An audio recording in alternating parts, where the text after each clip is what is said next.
bahasa tubuh yang kayak gini tuh artinya menutup diri. Atau bisa juga bahwa dia sedang mengevaluasi pesan yang disampaikan oleh lawan bicaranya.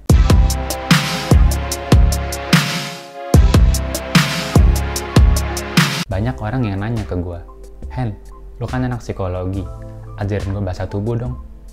Mereka berharap bahwa dengan mempelajari bahasa tubuh, mereka bisa membaca pikiran lawan bicaranya hanya dengan melihat gerak-gerik tubuhnya. Bener nggak sih belajar bahasa tubuh bisa kayak gitu? Hal pertama yang paling mendasar sebelum kita belajar bahasa tubuh, ialah kita mesti paham bahwa bahasa tubuh itu kontekstual. Artinya, tidak ada satu bahasa tubuh pun yang artinya eksak, yang maknanya pasti. Nggak ada, nggak mungkin ada. Gue ambil contoh bahasa tubuh yang kayak gini. Jadi misalnya ketika lagi ngobrol, terus lawan bicara lu, bahasa tubuhnya kayak gini. Nah, banyak orang yang mengartikan bahwa bahasa tubuh yang kayak gini tuh artinya menutup diri. Atau bisa juga bahwa dia sedang mengevaluasi pesan yang disampaikan oleh lawan bicaranya. Maknanya kan kurang lebih kayak gitu. Nah, pertanyaannya, apakah maknanya pasti kayak gitu? Belum tentu. Orang punya banyak alasan buat menggerakkan tubuhnya sampai kayak gini. Misalnya, karena dingin. Ya, bisa kan? Karena dingin gitu, lagi ngobrol, suasananya dingin, terus, biar rada angetan, kayak gini. Bisa.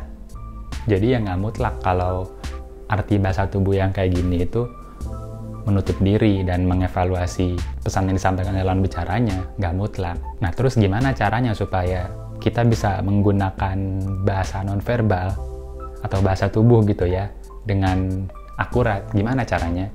Cara paling ampuhnya ialah dengan memvalidasi bahasa tubuh lawan bicara kita dengan hal-hal lain.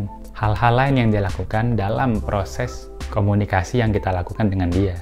Misalnya, ketika lawan bicara lu nunjukin bahasa tubuh kayak gini tadi, nah, lu lihat, lu lagi ngomong apa, sampai-sampai si lawan bicara lu menunjukkan bahasa tubuh kayak gitu. Misalnya, lu lagi ngeritik si lawan bicara lu itu. Lu ngomong kayak gini ke dia, lu tahu nggak? Sebenarnya gue nggak suka kerja sama lu. Lu tuh terlalu cepet kalau ngambil keputusan, nggak mikir panjang. Misalnya kayak gitu. Nah, terus dia nunjukin bahasa tubuh kayak gini. Lebih bagus lagi kalau dia nunjukin beberapa ekspresi wajah gitu ya. Misalnya ekspresi marah karena nggak senang dikritik, matanya agak melotot. Gitu ya. Nah, kalau udah kayak gitu, barulah ilmu bahasa tubuh yang digunakan, persentase validnya lebih besar. Belum tentu 100% valid sih, tapi sudah mendekati valid. Akan lebih baik lagi kalau divalidasi dengan beberapa variabel-variabel lain. Nah, lain ceritanya kalau yang lo omongin itu nggak nyambung sama teori bahasa tubuhnya. Misalnya, lo lagi cerita ke lawan bicara lo, lo tahu nggak, kucing gue hamil lagi lo, terus udah beranak, anaknya ada 6, misalnya kayak gitu. Terus dia kayak gini. Nah, apakah artinya dia menutup diri atau mengevaluasi pesan yang disampaikan oleh lawan bicaranya? Ya belum tentu.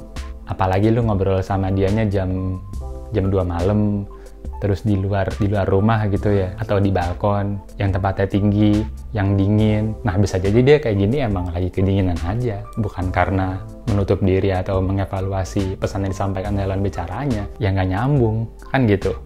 Jadi ya, sebelum kita belajar bahasa tubuh, dimanapun, mau itu di internet kek, di buku kek, di pelatihan-pelatihan kek, kita mesti sadar bahwa bahasa tubuh itu kontekstual, sangat amat kontekstual. Nggak bisa digunakan secara tunggal untuk memprediksi keadaan mental lawan bicara kita. Nggak bisa digunakan secara tunggal.